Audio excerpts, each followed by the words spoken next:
Hi, I'm John Decker with GolfSwing.com. Today we're talking about the Pitch Perfect scoring system. We're in the bunker and we're going to talk about long bunker shots. And this is a very difficult shot, even for a tour player. But you're going to do much better on the long bunker shots if you learn to use more than one club.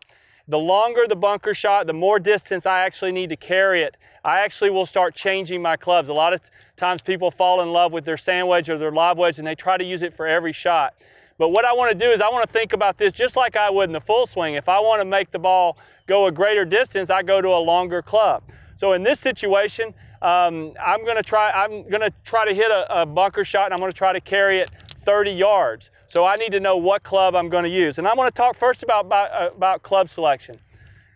What you do, normally you're going to blast the ball about 30% of the distance that you hit it in the full swing. For example, whatever club you use from 100 yards, you can blast it 30% or 30 yards. So if you have a 30-yard bunker shot, and I'm talking about 30 yards of carry, then you're going to go to whatever club you hit from 100 yards, that's the club that you would use to blast. And then you'll just go from there. So the way I do it is for my lob wedge, anything inside of 20 yards. So my lob wedge, I'll typically blast about 20 yards or in. So if I have a 20-yard shot, I go to my lob wedge.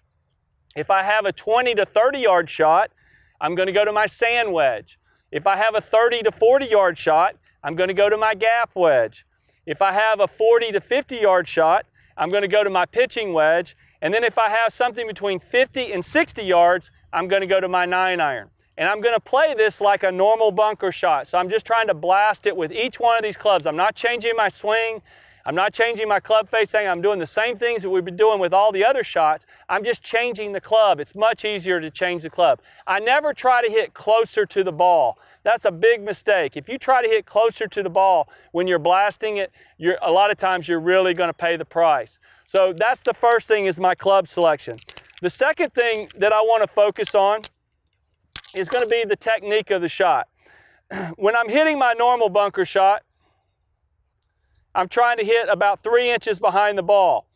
In this situation right here, I've drawn the line, and I'm trying to hit this ball about 30 yards in the air. I've chosen my gap wedge, which my gap wedge I'll hit anywhere from 100 to 110 yards. So I'm going to go ahead and go to position number 1 here, position number 2 here, position number 3. I'm going to widen my stance. I'm going to go ahead and set my weight into my left-hand side. I'm going to dial the club face open to 2 o'clock.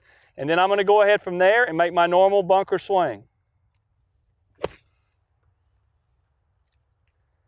Now, you can see I hit just a little bit behind that, but overall, I got that ball out. I got that ball on the green. I'd be extremely happy with that shot.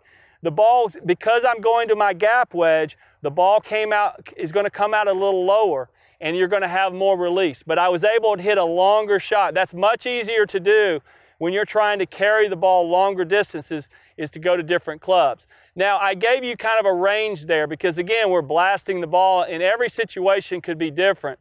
When I look at like situations like where I have a 20 to 30-yard shot, like for example with my sand wedge, if I have trouble that is long, then what I'm probably going to do, let's say I have a 20-yard shot and I have trouble that's long, instead of using the sand wedge, I would probably use the lob wedge. If I have a situation where the trouble is short, then I'm either going to go around that trouble for the high handicapper, or for the better player, if you're going to go at the target, then you need to go with the stronger club. You're better off to be longer. So instead of using a sand wedge, between a sand wedge and a lob wedge, I'm going to choose the sand wedge if the trouble's short. If the trouble's long, I'll choose the lob wedge.